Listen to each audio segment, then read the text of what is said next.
Hi everyone, today we are reading the book Martin's Big Words by Doreen Rappaport. This book is a biography and is going to help us continue in our study of what are civil rights and who has them. So this is Martin's Big Words. Everywhere in Martin's hometown, he saw the signs white only. His mother said these signs were in all southern cities and towns in the United States. Every time Martin read the words, he felt bad, until he remembered what his mother told him.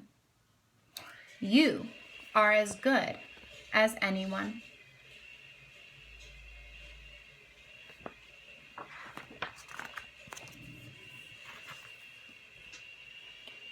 In church, Martin sang hymns.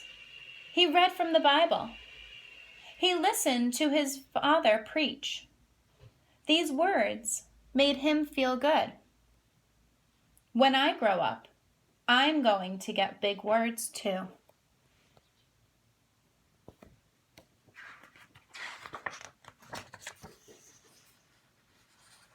Martin grew up.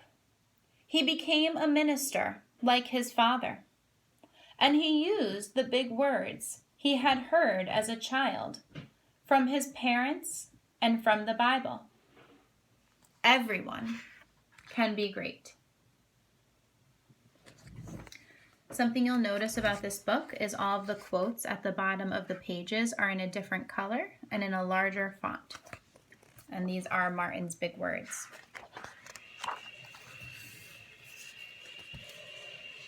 He studied the teachings of Mahatma Gandhi. He learned how the Indian nation won freedom without even firing a gun. Martin said, "Love," when others said hate. Hate cannot drive out hate. Only love can do that.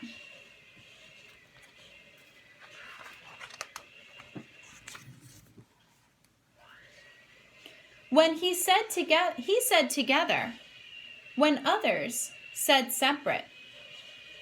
He said peace when others said war.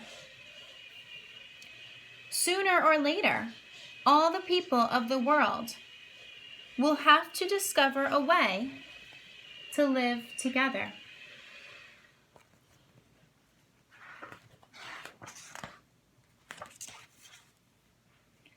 In 1955, on a cold December day, in Montgomery, Alabama, Rosa Parks was coming home from work. A white man told her to get up from her seat on the bus so he could sit. She said no and was arrested.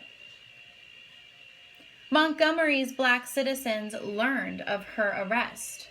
It made them angry. They decided not to ride the buses until they could sit anywhere they want.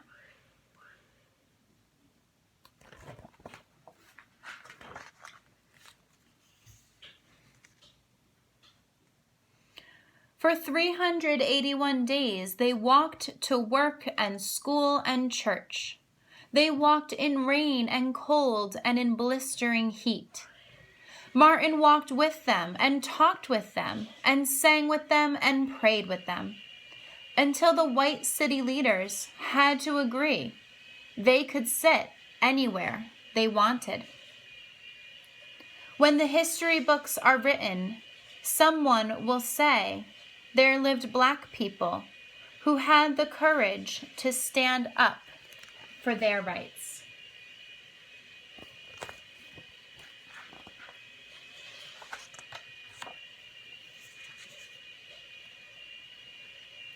In the next 10 years, black Americans all over the South protested for equal rights. Martin walked with them and talked with them and sang with them and prayed with them. White ministers told them to stop. Mayors and governors and police chiefs and judges ordered them to stop. But they kept on marching. Wait. For years, I have heard the word wait. We have waited more than 340 years for our rights.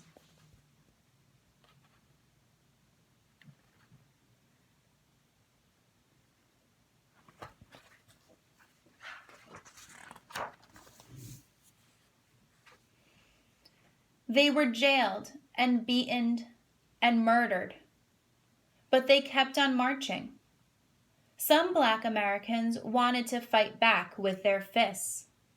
Martin convinced them not to, by reminding them the power of love.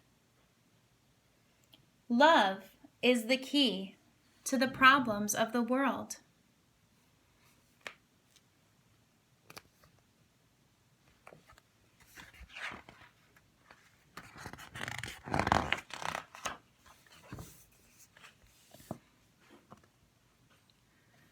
Many white Southerners hated and feared Martin's words.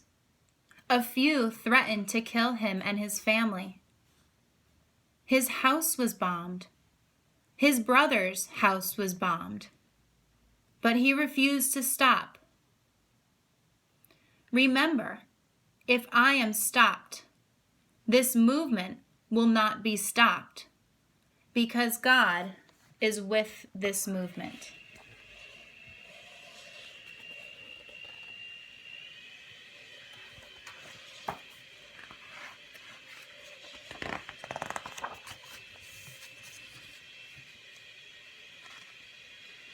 The marches continued. More and more Americans listened to Martin's words. He shared his dreams and filled them with hope. I have a dream that one day in Alabama, little black boys and black girls will join hands with little white boys and white girls as sisters and brothers. After 10 years of protest, the lawmakers in Washington voted to end segregation. The white-only signs in the South came down.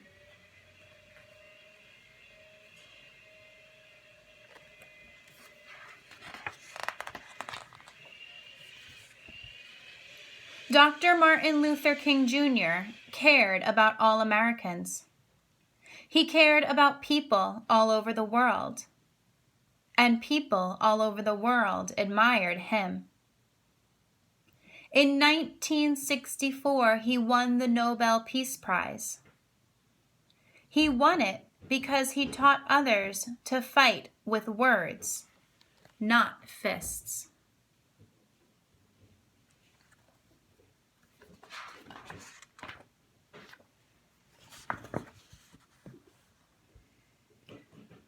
Martin went where people needed help. In April 1968, he went to Memphis, Tennessee. He went to help garbage collectors who were on strike. He walked with them and talked with them and sang with them and prayed with them. On his second day there, he was shot. And he died.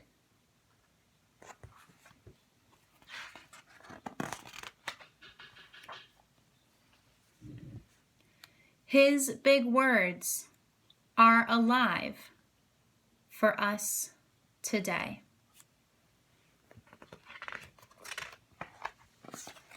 That's the end.